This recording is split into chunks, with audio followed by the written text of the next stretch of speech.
Good morning, everybody, and welcome to the Liturgy of the Chalice. Today we're going to continue our discussion of the Gospel of Matthew. This is part 11 of a series. So, at this point in the Gospel of Matthew, we've just concluded Jesus giving his Beatitudes on the Mount. And after the Beatitudes are concluded, in chapter 5 and continuing in chapter 6 of Matthew, we see a lot of probable historical teachings of Jesus. So we begin with the famous salt of the earth verse, as he continues to speak to this massive crowd as he's on a mountain and he's speaking down to his audience. Of course, around Jerusalem and Israel, there are no mountains, but there are very large hills. Mount Sinai and different mountains like that are really not like mountains you would imagine, like in the Rocky Mountains or even the Appalachian Mountains. But they were larger hills, something more than a hill and something less than what we'd consider to be a mountain. But Jesus chose these elevated spots so that he can have people come and see him. And also, if you were to talk on a mountain, what would you get? You'd get a natural sound system. So his voice would carry through the different elevations. So here in Matthew 5:13, Mar Yeshua, the Master Jesus, said, "You are the salt of the earth. But if salt has lost its taste, how can its saltiness be restored? It is no longer good for anything, but is thrown out and trampled underfoot." So what does salt do? What does salt do? Salt gives flavor. Salt preserves food like meats, etc. So it has a lot of purpose. For blander foods and things that don't really taste good, if you add salt, it's going to taste better. So it increases tastiness, it increases flavor, and it preserves things that are also nutritious to us, that also strengthen us in our bodies. Our presiding bishop, Bishop Louis Kaiser, wrote in his book, The Pre-Christian Teachings of Yeshua, salt was harvested from the Dead Sea and also from pools of salt water that were allowed to evaporate.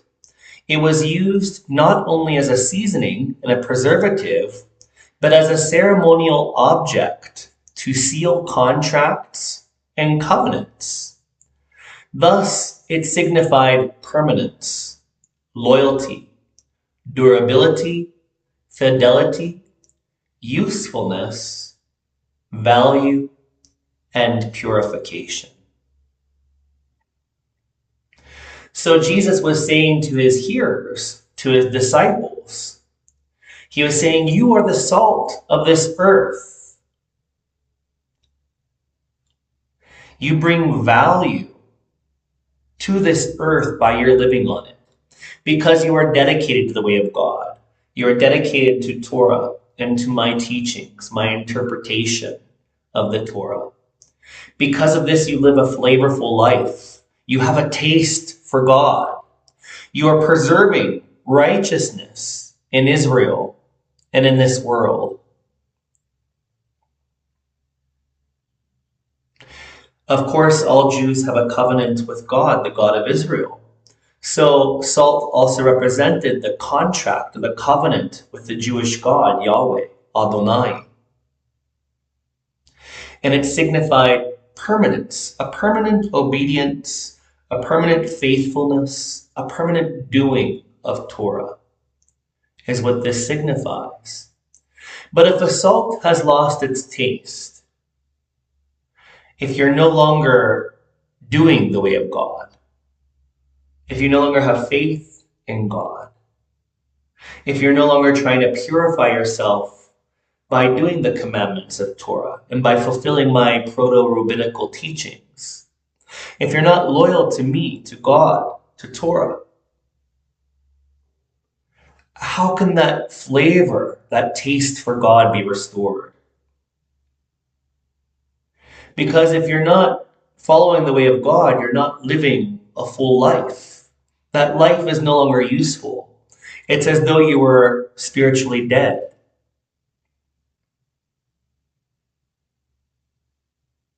So here, Jesus is effectively calling all of his hearers. He's complimenting those within his crowd that is listening to him that have entered discipleship with him, sincere discipleship. And they are doing in thought, word, and deed his teachings, the teachings of Torah. He's complimenting them and saying that he is this very valuable substance, salt. We think of salt as being so easy to obtain. We go to the grocery store or the corner market and we can get it.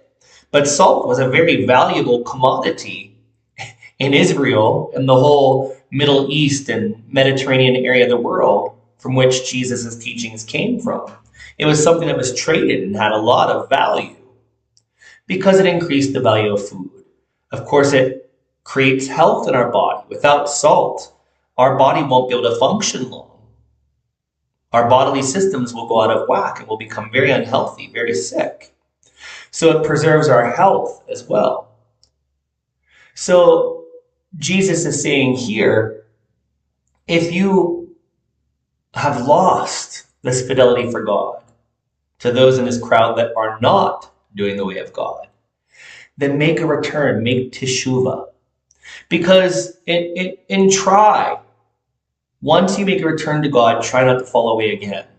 And to my disciples that are doing the way, really be aware not to fall off the path.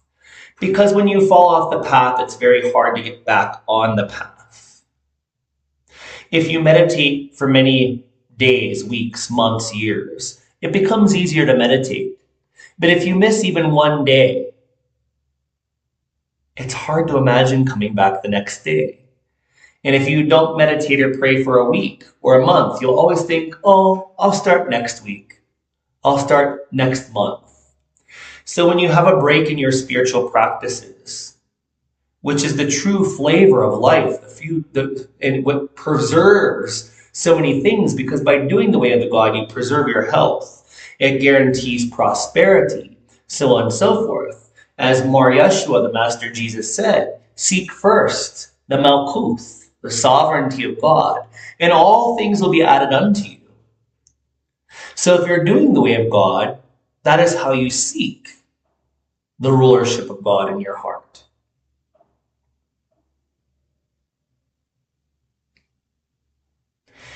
But if you're not doing the way, the whole flavor of life falls away. You lose the taste for God.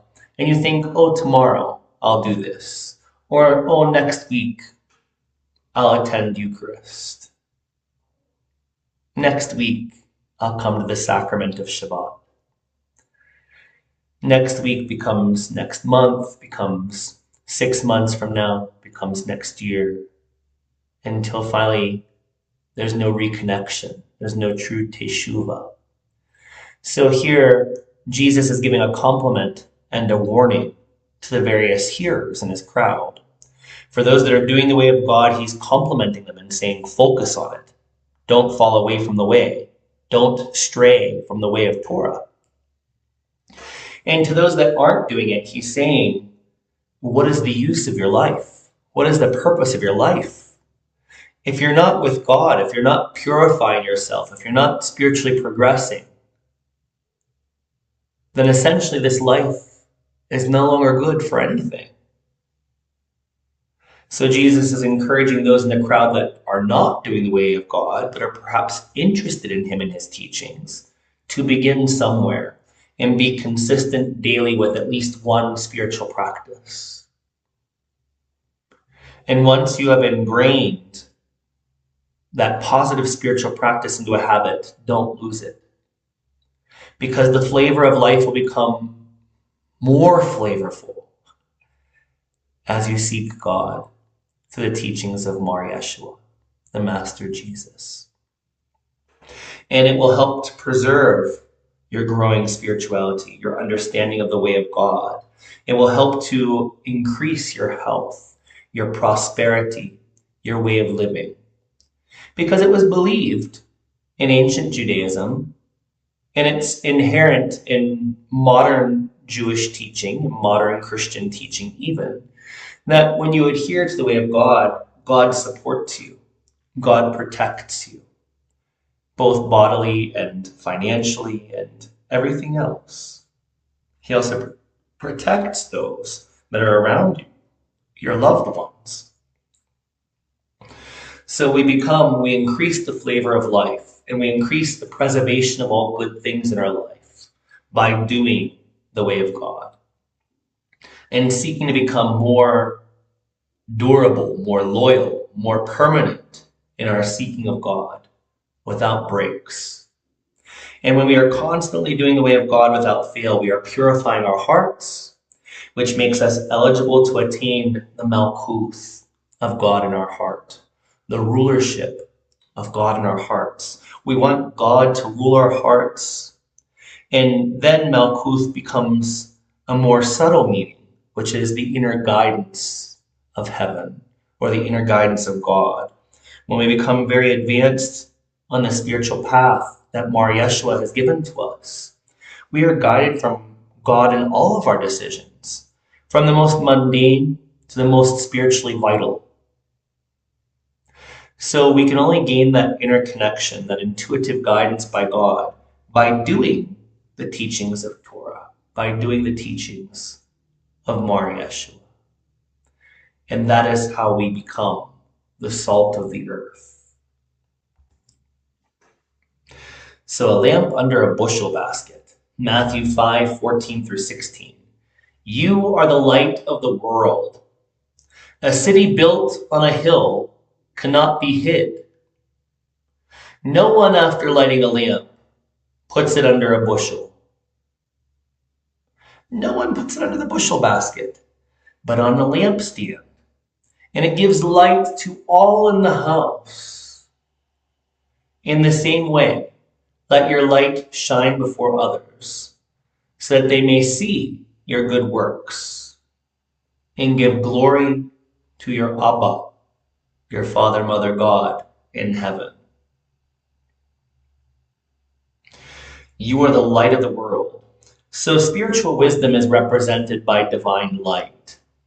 And here, Jesus is saying to all of his disciples that are doing the way, you are the light of the world. In a dark room or in a dark forest, you need a light to guide you through darkness. Similarly, he's saying that all of his disciples that follow the teachings, embody Torah in his interpretation of Torah in their lives, they become a light, a guide to all people in the world. Not because they believe a certain dogma or a certain belief, but because they are doing certain actions that make them more loving, more wise, more compassionate. In other words, they have digested and assimilated the essential spiritual principles of Torah and of the halakha of the Master Jesus. So now, because you have digested and assimilated this power, you have attained the malkuth of God in your heart, or you're well on your way to attaining that. You are therefore the light of the world. A city built on a hill cannot be hid. So often a city was built on top of a higher elevation so that they could see around them for approaching enemies. So likewise, there is a spiritual element in this that we should take away from it. We should always be witnessing our thoughts, our words, our deeds, right? Because if a negative thought, word, or deed comes, and we're like a city that's built on top of a hill so that we could see for approaching enemies. If we are aware, if we have internal awareness, if we are witnessing our thoughts, witnessing our words, witnessing our emotions, witnessing our deeds, then we can stop a negativity from growing. And we could use our spiritual wisdom given to us by Mar Yeshua and other great masters in all spiritual traditions. We can use that wisdom for good in the world, to become a light of the world instead of bringing more darkness into the world. So Jesus is encouraging his disciples, whom have embodied or are well on the way to embodying his teachings, to not put that light of wisdom under a bushel basket. Nobody would hide a light, but they put it on a lampstand so that that light illuminates the whole room.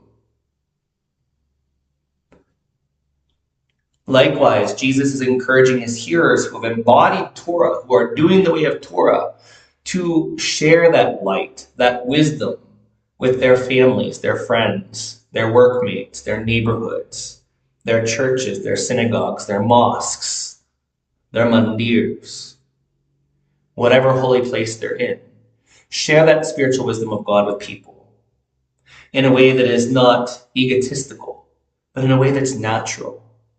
You share God's light by the naturalness of your pure actions, your loving actions, your compassionate actions, your fair actions, your peace-producing actions. That's how you share your light with the whole world. So let this light shine before others, so that they may see you for your good works. And then say, wow, God truly shines to the heart of her, or him, or them.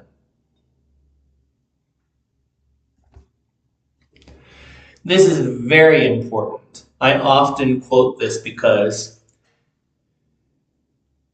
since the time of Paul and the letters, Paul tried to separate Jesus from Judaism.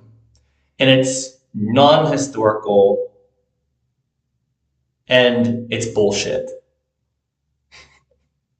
Jesus was a Jewish sage. Jesus was a Jewish Rav, a spiritual master, which is the predecessing idea of what a rabbi would become, because there were no rabbis until 70 AD after the Second Temple fell. And then rabbinical Judaism was developed. So to call Jesus a rabbi is also incorrect. It shows that the teachings of Jesus, if you're calling Jesus rabbi, that means that the Gospels were written well after 70 AD, when rabbis existed. In other words, any disciple of Jesus, some people will say all the Gospels are history. They were written by Matthew. Matthew was written by Matthew. But in all the Gospels, they refer to Jesus as rabbi. And there's no such thing as a rabbi until after 70 AD, when rabbinical Judaism was created, the religion of the book, because the temple was gone. There's no longer temple worship or temple sacrifice. So Judaism needed to renovate itself in order to be able to survive. So they became a religion not of the temple, not of the Jewish priesthood, but they became a religion of the book in synagogues. Became rabbinical Judaism. So Jesus was what was called a Rav. And Rav means a master of the law. And it's proto-rabbinical term. It's a proto-rabbinical term. So Jesus was a Rav. He was a sage. He also identified as a prophet. So Jesus was profoundly Jewish. And when you read the historical teachings of Jesus that are embedded in the canonical Gospels and other extra-biblical sources, you have to understand them in a Jewish light in order to understand them properly. A lot of teachings are very misunderstood. And this is in large part due to Paul, because Paul created a separation between Judaism and budding Christianity. Because Jesus did not consider himself a Christian. Jesus considered himself a Jew. Jesus' apostles and disciples did not consider themselves Christians. They considered themselves to be Jewish. And their Jewish Rav, Jesus, was their teacher, who they followed. And they tried to follow and embody his halakha for purification, unification with the Abba, Father, Mother, God, So Jesus here in Matthew 5:17 through 20, firmly, strongly says that we are Jewish and that we are following the law. The interesting thing about all English translations of the canonical Gospels is they say, "Do not think that I have come to abolish the law or the prophets." Why don't they just write the Torah? Torah means law, the way.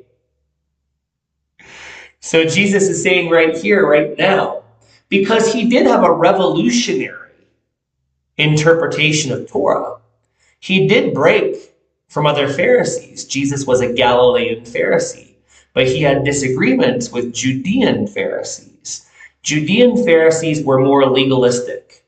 They wanted to interpret the Hebrew Testament in very legalistic terms, very humanistic, man-made laws. Galilean Pharisees were more interested in the essential spiritual principles. How does this change my heart? How does this make me more compassionate? How does this make me more purely loving? How does this make me a better person? They weren't interested in every legalistic interpretation like the Judean Pharisees were.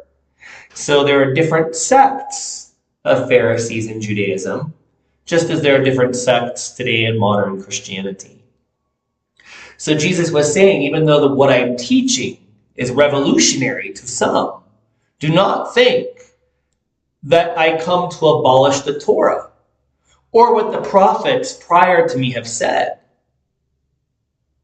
Let's read the whole of Matthew 5:17 through 20. It's one of the most important teachings that identifies Jesus as a Jewish master, that he did not create some new religion.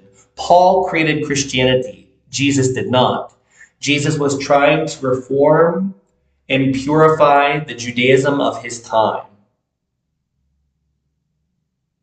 He was not trying to abolish it or create something new. He was trying to outline what he felt it meant to follow and to fulfill Torah, the way of God, the way of the God of Israel. So Matthew 5:17 through 20. Do not think that I have come to abolish the Torah or the prophets. I have come not to abolish, but to fulfill the Torah. For truly I tell you, until heaven and earth pass away, not one letter, not one stroke of a letter will pass from the law, from the Torah, until all is accomplished.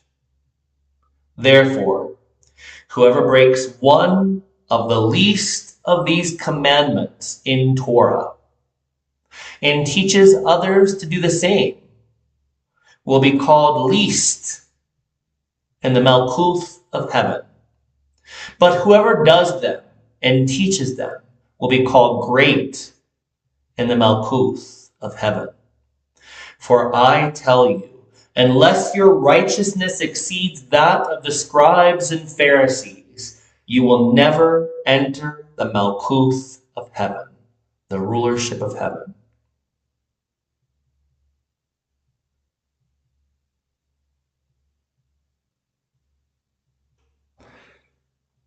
So Jesus is saying here, whoever breaks even one of these commandments found in the Hebrew Testament and teaches others to do the same will be called least in heaven.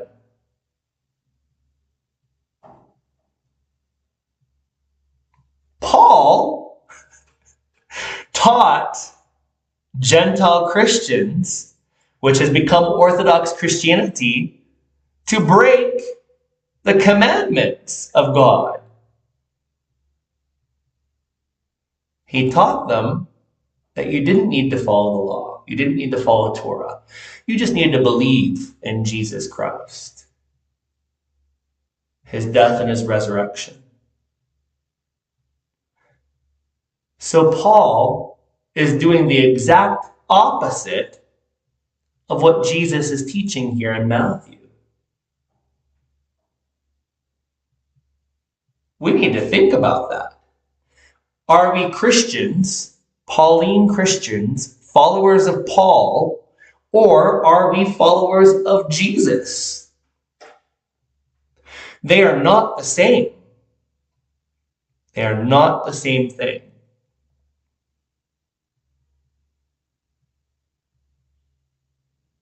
I encourage